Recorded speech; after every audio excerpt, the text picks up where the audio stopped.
निधि की शादी किशन नगर में जतीन के साथ हो जाती है। उसकी 2 सास थी, एक तो उसकी सास और एक उसकी दादी सास। निधि स्वभाव में बड़ी ही चंचल स्वभाव की थी और ये बात उसकी सास को बिल्कुल पसंद नहीं थी।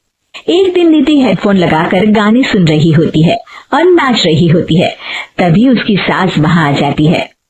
It's the time to disco, कौन मिले देख किसको, It's the time to disco। निधि जैसे ही मुड़ती है, उसकी सास वहां खड़ी होती है। वो अपनी सास को देखकर नाचना बंद कर देती है। मम्मी जी, मैं ना बस थोड़ा। नहीं नहीं बहू, और नाचो, पूरे दिन रात एक कर दो प्रैक्टिस में। क्या है ना, तुम्हें तो डांस इंडिया डांस में जाना है ना। Dance India dance? नहीं नहीं मम्मी जी, वो तो मैं बस ऐसे ही। हाँ हाँ पता है, तुम ऐसे ही ठुमके मार रही हो, नाश्ता तो बना रही है अब तक। ओह, बस मम्मी जी, मैं जा ही रही थी बनाने। तभी वहां निधि की दादी सास आ जाती है। अरे बहू, मेरे कमरे में तो चल, चश्मा नहीं मिल रहा। माँ जी, चश्मा मिलेगा भी कैसे, वो तो आपने अपने सर पर लगा रखा है। भूल गई थी मैं। सास वहां से चली जाती है और दादी सास निधि की तरफ देखकर मुस्कुराती है और आंख मारती है। अगले दिन निधि टीवी देख रही होती है।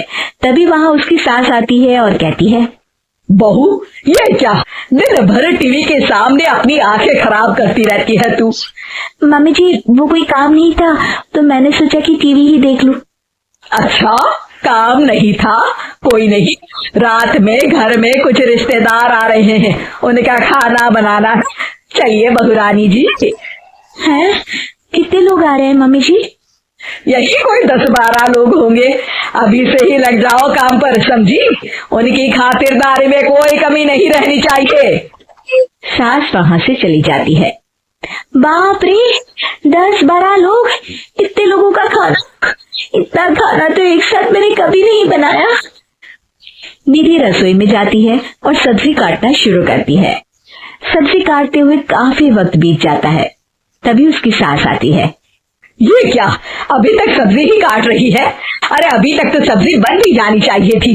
जल्दी जल्दी हाथ चलाओ बहू, मैं जरा मार्केट जा रही हूँ। सास चली जाती है। इतना सारा काम है और खुद अकेले ही करना पड़ रहा है मुझे। निधि सब्जी काटने के बाद आटा गूंदना शुरू करती है तो देखती है कि आटा खत्म हो गया है। आटे के पैकेट ऊपर वाले स्लैब में रखे हैं। ओहो, एक काम और बढ़ गया।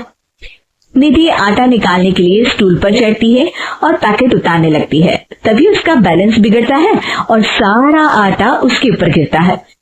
हे भगवान, ये तो सारा आटा ही गिर गया।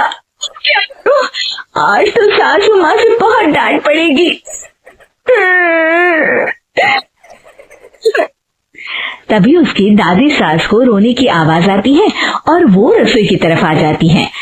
देखती है कि निधि आटे में लथपथ जमीन पर बैठी है और पूरा आटा रसोई में बिखरा हुआ है। अरे बहू, ये क्या बना रखी है तूने अपनी? मेहमानों के आने का वक्त हो गया है और रसोई की ऐसी हालत है। दादी सासू माँ, आज तो मुझे मम्मी जी घर से ही निकाल देंगे।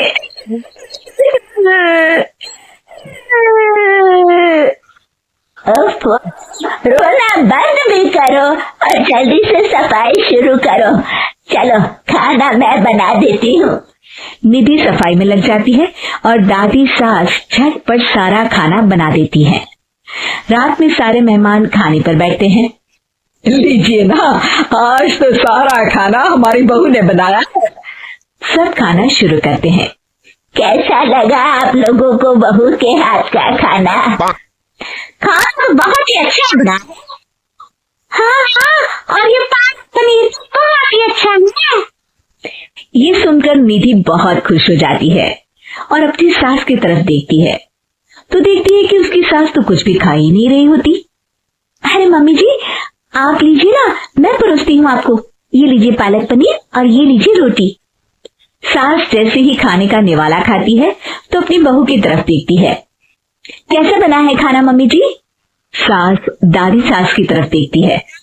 अब बहुत अच्छा खाना बना है। दादी सास समझ जाती है कि उसकी बहू को पता चल गया है कि खाना उन्होंने बनाया है, और निधि ये सोचकर घबरा रही होती है कि अब उसकी सास उसका क्या हाल करेगी। सारे मेहमान चले जाते हैं। बहू, तुम्हें शर्म नहीं आती? सारा खाना तुम्हें सासू माँ से बनवाया?